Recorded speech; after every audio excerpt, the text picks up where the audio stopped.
လည်းမင်္ဂလာပါရှင်ရှေ့တစ်ပတ်မှာ Facebook မှာကျွန်မတွေးလိုက်တယ်ကွာညီမလေးတယောက်ကပိန်ချင်လို့ဈေးကြီးပေးပြီးတော့တကိုယ်လုံးကြက်ထုတ်နေအောင်ပတ်ထားတဲ့အင်ဂျင်မျိုးကိုဝစ်ပြီးတော့နောက်ဆုံးသူကြောက်ကတ်ရောင်ပြီးဆင်းရောက်သွားတဲ့အဖြစ်မျိုးကိုတွားပြီးမြင်လိုက်တော့ကျွန်မတငယ်ချင်းကိုကျွန်မတွားသတိရတယ်ကွာကျွန်မတငယ်ချင်းကကျွန်မထက်ဝရတယ်ပေါ့နော်ကျွန်မထက်ပိုပြီးဝတယ်အဲ့ဒါကိုသူကလည်း18သိန်းတန်အဲ့လိုမျိုးအင်ဂျင်နဲ့ဘောင်းဘီကိုဝတ်ထားတာဝတ်ပြီးတော့ तू ကမတရားစားတာအဲ့ဒါဝတ်ထားရင်ပိန်ပြီးလို့ယူဆပြီးစိတ်တာစားနေတဲ့အဖြစ်က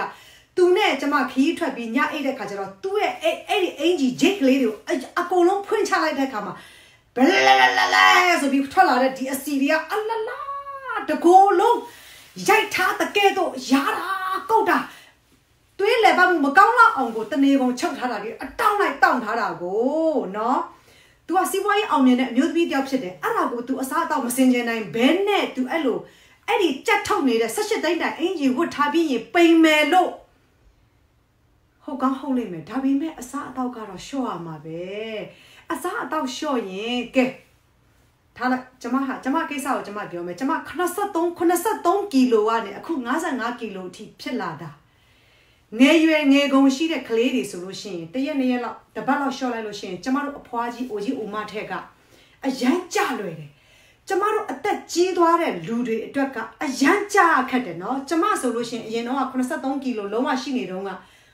အချိန်ချခဲ့ဘူးတဲ့ဒေါ်လာလဲထွက်သူများကိုရမ်းနော်ဝန်ထမ်းတွေကိုလည်းအမျိုးမျိုးစူဆဲဒီဟာလဲစိတ်တိုင်းမကြဟိုဟာလဲစိတ်တိုင်းမကြအဲ့လိုဖြစ်ခဲ့တာဘလို့မှမအောင်မြင်ဘူးဘာကြောင့်လဲဗိုက်စားတာလေ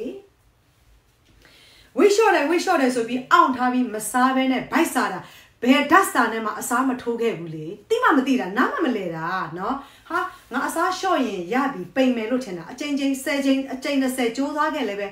မပိန်နိုင်တဲ့အတွက်အခုကျမဘလို့ပိန်သွားလဲဆိုတာကိုလိုရင်းတိုရှင်းလေးပြောပြမယ်ကျမက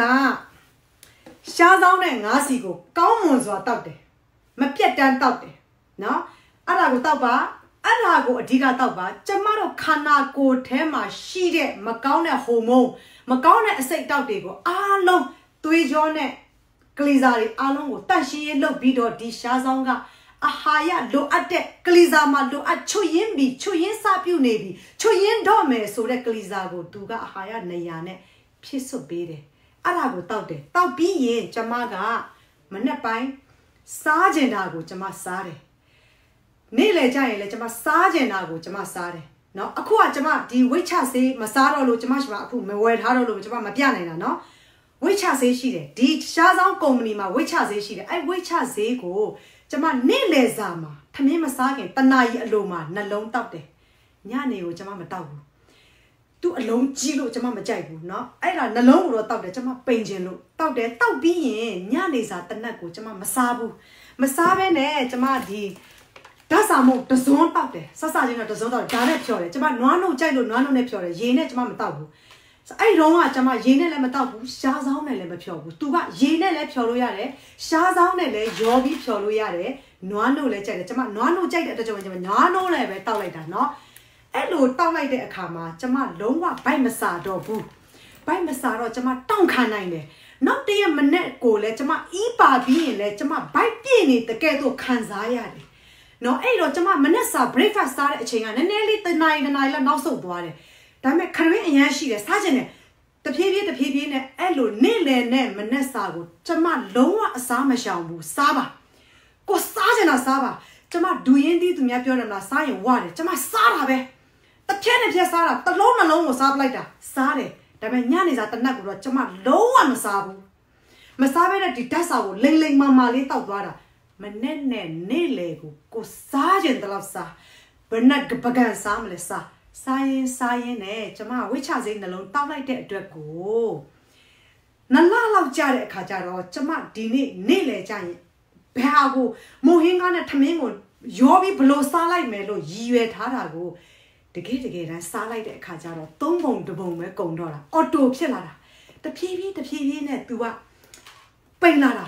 နော်မြန်နဲ့အဲ့လိုပိန်သွားတာကြမ်းမာနဲ့ရွှင်လန်းလေးနဲ့ဗိုက်ပြည့်တယ်လို့ခံစားရင်းနဲ့ပိန်သွားစေတာကျမဘလောက်တောက်လဲငါးစီကိုမနဲ့3ည3ပဲတောက်တာမနဲ့3ည3ထမင်းစားပြီးနောက်ပိုင်းနော် အဲ့တော့ကကြတော့ကျမကရှားဆောင်ကိုတရက်တဘူးတောက်တယ်အခုက3ရက်မှတဘူးဖြစ်သွားပြီနော်3ရက်တဘူးတဖြည်းဖြည်းကျမကဘယ်ရီလဲတောက်တယ်လေနော်ဘယ်ရီလဲတောက်တဲ့အတွက်ကြောင့်မို့ဘယ်ရီလဲတောက်တယ်ဒီဘယ်ရီတို့ဒီအပြာတို့တစ်ခွက်တောက်တဲ့အတွက်ကြောင့်မို့ကျမအဝါကို3ရက်မှတဘူးကုန်တော့တာဒါဆိုလို့ရှိရင်ကျမကပူရင်ပူလို့ရေခဲနဲ့ထည့်ပြီးကျမဝိုင်လိုတောက်တာနော်ခုနဆိုရင်ကျမတောက်ထားတယ်ဒီမှာကြည့်ဝိုင်ခွက်နဲ့နော်ဝိုင်လိုတောက်တာရေခဲနဲ့ထည့်ပြီးအဲ့လိုတောက်တာနော်အဲ့ဒီဘယ်ရီတောက်တာဘယ်ရီတောက်ရင် तू ကဘာကောင်းလဲဆိုတော့ကျမတို့ရဲ့အသားရည်ကိုလာစေတယ်နော်ပြီးရင် तू အစိတ်တောက်ထုတ်ပေးတယ်အာဟာရ200ပါတယ်ဒါပေမဲ့ तू တခုအဝါထက်ပိုတာကဘာလဲဆိုတော့ကျမတို့ရဲ့စီလန်ချောင်းတအိမ်လေးကိုအားလုံးကို very good စေတယ်နော်ခဏအဖြူစင်းတာရရနဲ့မိန်းမအမျိုးသမီးတွေဆိုလို့ရှိရင်အဲ့ဒါကိုတရက်ကို1 ဘုံ 3 ဘုံလောက်ဆက်တိုက်တောက်ပြီးနောက်ရက်တစ်ခွက်တစ်ခါတလေမှတစ်ခွက်တောက်နောက်ပိုင်းအဝါနဲ့ပဲတောက်သွား okay တယ်နော်အရန်ကောင်းတယ်ဆိုတာကိုယ်ခန္ဓာကိုယ်ကကိုယ့်ကိုပြန်ပြီးပြောပြလာလိမ့်မယ်အားကြောင့်ကိုဝင်ဆောင်တွေခလေးမွေးပြီးရင်လေမလဲပချင်းရေတော့မတောက်ရဘူးနော်အဲ့ဒါလည်းမှတ်ထားအခါဒါကတော့တရက်ပြောပြလိုက်တာနော်ကဲပိန်ချင်တဲ့ဏီကုန်းချုပ်လေးကိုပြောမယ်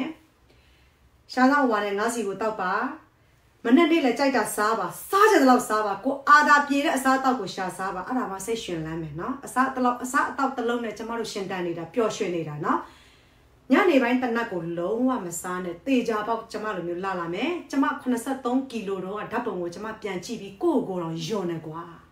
ရေလဲရုပ်ဆိုးတယ်ကွာအခုကျမရဲ့ပုံစံနဲ့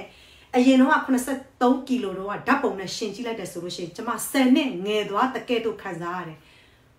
ဝါလာကကျမ်းမာရေးချွေရင်ပြီးသွေးတိုးစီးချိုသွေးချိုတွေကိုအလဟတတကားမရှိဓာမရှိဖိတ်ခေါ်နေရတဲ့တူတယ်နော်မြန်လဲသိမယ်ဒီတော့ကျမတို့ပိန်အောင်နေလိုက်ပါလုံးဝမဝစေပါနဲ့ခစ်ခါမကောင်းဘူးနော်